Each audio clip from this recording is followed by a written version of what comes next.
Bonne journée à toutes. Stupeur dans le village de Rouliane, dans le Cap Corse, après les tirs d'armes à feu qui ont visé le véhicule personnel d'une conseillère municipale de la commune. C'est hier matin que les impacts de balles ont été découverts sur le véhicule. Une enquête pour dégradation par moyens dangereux a été ouverte par le parquet de Bastille et confiée à la brigade de recherche de la gendarmerie. L'élu visé, l'adjointe au maire, est en charge notamment des dossiers relatifs au port de plaisance de la commune. Fouad Ben Tafa, 48 ans, interpellé samedi dans le quartier des Cannes à Ajaccio, a été mis en examen pour tentative d'enlèvement aggravée sur mineur. Il a ensuite été placé en détention provisoire. Rappelons que Fouad Ben Tafa avait été interpellé le week-end dernier dans la cité impériale dans des conditions difficiles, avec notamment un refus d'obtempérer. Il est soupçonné d'avoir tenté de faire monter une jeune femme et 3 mineurs dans son véhicule. Ce dernier est connu des services de police pour des faits de droit commun. Après l'incendie qui s'est déclaré dans la nuit de lundi à mardi dans le port de San Fiorenzo en Haute-Corse et qui a touché 5 bateaux, une enquête a été ouverte pour dégradation par moyens dangereux par le parquet de Bastille. Cette dernière a été confiée à la brigade de recherche de la gendarmerie de Bastille. Selon les premières constatations, l'incendie s'est déclaré sur le bateau Le Popeye, appartenant à une compagnie de tourisme qui transporte des passagers vers les plages du Lot et de Saleccia avant de se propager à d'autres embarcations voisines. Si dans cet incendie personne n'a été blessé, les dégâts matériels sont néanmoins importants. Après l'incendie de la devanture d'une pizzeria à Calvi, toujours en Haute-Corse, dans la nuit de lundi à mardi, une enquête a été ouverte du chef de dégradation par moyens dangereux. Ce sont les gendarmes de la brigade de recherche de Calvi qui mènent l'enquête. Ce mardi, les médecins se sont mobilisés en nombre contre la proposition de loi portée par le député Guillaume Garot qui obligerait un certain nombre de médecins à s'installer dans des déserts médicaux. À Bastille, les internes de l'hôpital étaient ainsi mobilisés. Dans les effectifs, certains comptent s'installer en tant que médecins libéraux à la fin de leurs études. C'est le cas de Léa Salor, en 8e année de médecine. Celle-ci se destine à une carrière de médecin généraliste, souhaitant établir son cabinet en région bastiaise une fois devenue docteur. Elle craint que cette proposition de loi ne l'oblige à s'installer ailleurs, alors que la région bastiaise, officiellement en zone verte, est pourtant sous tension. Celle-ci se dit moins défavorable à l'alternative proposée par le Premier ministre, François Bayrou, de 2 jours de pratique par mois dans un désert médical. On écoute Léa Salor. C'est surtout à propos de la proposition de loi Garot qui initialement visait à limiter l'installation des médecins libéraux de façon générale. Ça peut entraîner une crise de vocation. C'est compliqué pour nous, jeunes médecins, après 10 ans d'études, de se voir interdire d'exercer là où on le souhaite, là où on avait prévu d'exercer. Après, par rapport à la proposition du Premier ministre, Monsieur Bayrou, éventuellement les consultations avancées 2 jours par mois, c'est une piste qu'il faudrait explorer et mettre en œuvre avec les collectivités. Vous, en tant qu'interne, justement, ça viendrait bousculer votre projet de vie au final, cette proposition de loi Garot ? Oui, clairement, ça viendrait bousculer complètement mon projet de vie, étant donné que si je ne peux pas m'installer en agglomération de Bastia, ça veut dire qu'il va falloir que je m'installe dans un endroit probablement rural, un désert qui est un désert médical, mais qui est aussi un désert tout court, un désert logistique. Ça m'embêterait fortement, d'autant que du point de vue vie personnelle, c'est quand même peu entendable d'obliger des jeunes à s'installer dans des endroits reculés. Justement, est-ce que vous vous orientez plutôt vers médecine générale ou vers une spécialité ? Parce que ça peut être intéressant là aussi de le savoir. Non, vers la médecine générale. Vous êtes donc bastiaise, vous voyez ce qui se passe. Et aujourd'hui, on voit que même en région bastiaise, il commence à y avoir une pénurie de médecins. Donc pour vous, ça n'a pas de sens, c'est ça ? Ça n'a pas du tout de sens, d'autant plus que moi, j'ai commencé mes études, ça fait de ça 8 ans. Chaque fois que je croise quelqu'un dans la rue, il me dit quand est-ce que tu t'installes, j'ai besoin que tu t'installes, je te prendrai comme médecin généraliste. Donc je sais que l'offre, elle y est, la demande, elle y est. Et justement, ils essaient de limiter l'offre. Disons que pour vous, par exemple, comme le propose François Bayrou, aller faire 2 jours dans un village, c'est déjà beaucoup plus gérable. Oui, beaucoup plus. Et au contraire, on est là pour proposer du soin, une offre de soins pour tout le territoire. Et on est là pour aider les gens. Donc bien sûr, je pense que la plupart d'entre nous le feront. Mais d'y aller s'y installer, c'est autre chose. C'est aussi la liberté, parce que quand il y a médecine libérale, il y a la notion de liberté qui vous a attiré vers ce métier plutôt que de l'exercer en établissement ? Oui, tout à fait, oui. C'est une notion de liberté qu'on est en train de perdre. En politique, les délégués de Nazione réunis dernièrement à Corti au sein de la coordination nationale ont officialisé leur position par rapport aux élections municipales. Dans les mois à venir, Nazione déclinera les modalités de sa présence dans les différentes communes de Corse. Les convergences éventuelles pourront s'opérer dans le respect des principes des luttes historiques du peuple corse, indique le mouvement. Dans l'optique d'un véritable nationalisme municipal, il s'agira de faire valoir dans chacune des politiques publiques, je cite, « le droit des Corses à vivre et travailler sur leur terre, en garantissant prioritairement leur accès au foncier, au logement et à l'ensemble des prestations communales, la place centrale de notre langue et de notre culture, la préservation de notre environnement naturel, le développement de services publics modernes et adaptés aux besoins réels du peuple corse et l'impulsion d'un véritable essor économique au service des entreprises corses à dimension humaine et garant d'une réelle justice sociale ». Fin de citation.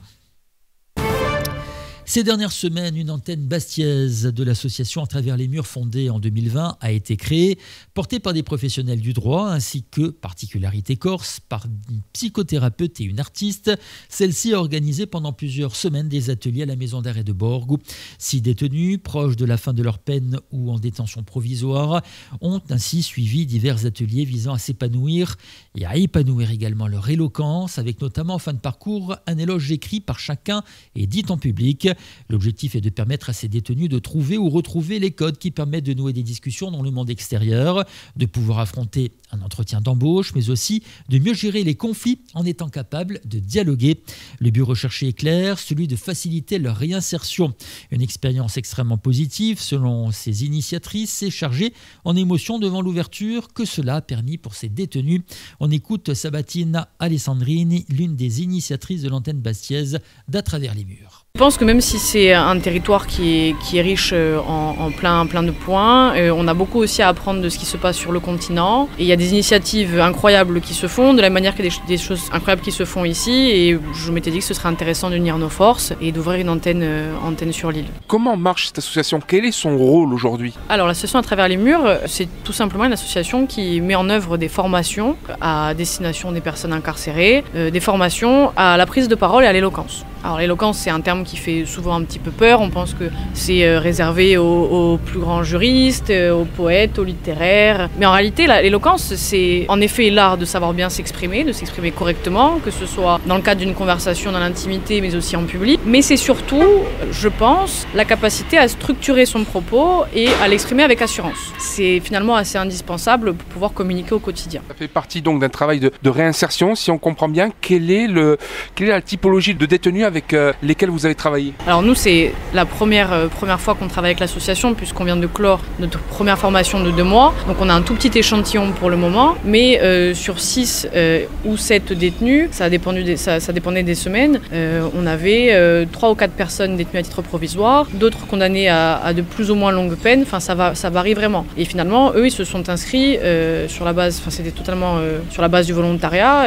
Au mois de janvier ou peut-être même fin décembre, ils ont eu la formation à Borgo et ils se sont inscrits. On n'a pas eu d'abandon, il me semble. Ils étaient très, très, très motivés avec des profils, encore une fois, très différents. Pour vous aussi, c'est un moyen de ramener de l'humanité en prison, qui est un lieu par essence malheureusement déshumanisant. Complètement. Et je pense que c'est aussi pour ça que nous 5, donc je parle au nom de toutes les autres formatrices, je pense que c'est pour ça aussi qu'on avait à cœur d'intervenir en prison et plus particulièrement à Borgo, puisqu'on est bastiaise et quitte à essayer de faire le bien, commençons déjà à essayer de le faire proche de chez nous pour essayer peut-être à terme d'aller un petit peu plus loin. Quelles sont les particularités en Corse de l'association d'À travers les murs? Qu'est-ce qui change par rapport à ce qu'on voit sur le continent?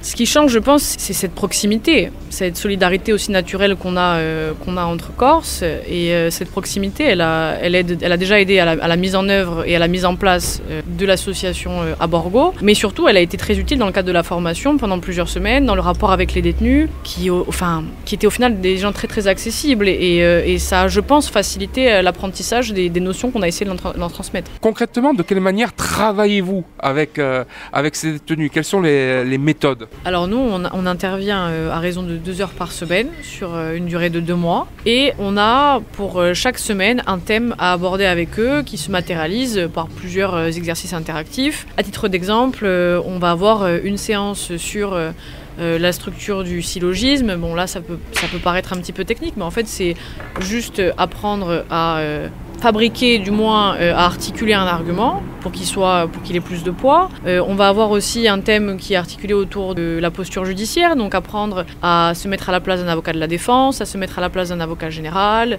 à la place d'un juré, d'un juge. On avait pris comme sujet le procès de Omar. Omar m'a tué avec tout ce que ça impliquait, et chacun devait défendre des éléments à charge, des éléments à décharge, et en fait tout ça a créé une discussion et un débat où finalement on apprend et à se faire entendre, comprendre et à convaincre, mais aussi à écouter. Et je pense que c'est même le plus important puisque c'est le préalable. Un dernier mot rapide, quel bilan tirez-vous de cette première session ? Déjà, je pense que pour nous toutes, c'était une expérience humaine incroyable et à renouveler évidemment. Ce qu'on en retient, c'est qu'il y a une évolution incroyable entre la première semaine et la 8e semaine.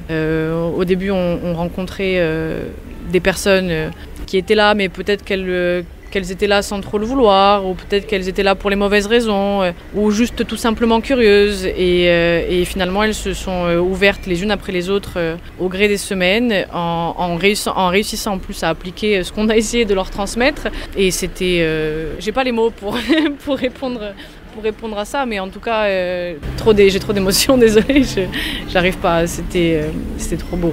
Ce qu'on a pu voir aussi, c'est qu'ils étaient très impliqués, puisqu'ils sont venus chaque semaine, à raison de 2 ou 3 heures de cours, qui sont pas toujours évidents à intégrer, qui s'est clôturée cette formation par une séance qui s'appelle l'éloge. Alors l'éloge, qu'est-ce que c'est ? C'était une séance qu'ils devaient préparer en amont, donc sur plusieurs semaines, et une présentation publique de leurs travaux, c'est-à-dire de l'éloge d'un thème qu'ils avaient choisi. Alors certains se sont mis plus ou moins en danger, mais finalement ils se sont tous mis en danger puisqu'ils ont tous parlé de quelque chose qu'ils aimaient, ou du moins qui leur tenait à cœur, devant une quinzaine de détenus, devant l'administration pénitentiaire, parfois devant des magistrats. C'était un réel effort, je pense, de leur part, et pour nous un gage de réussite, puisqu'on pense que ça les a aussi aidés à retrouver confiance en eux.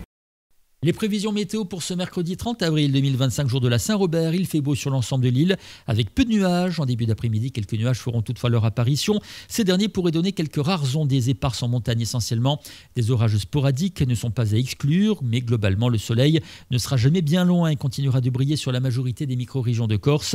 Le vent demeure faible et les températures continuent de grimper jusqu'à 23 degrés pour Sarthe, 22 pour Aiac, Portivec, Boniva, Propia, Rouliano, 21 à Bastille, 20 à Cortical, Veliz, Cerrione, ou 19 à Prunello di Fiumor, Pietralba et 17 à Tsicao.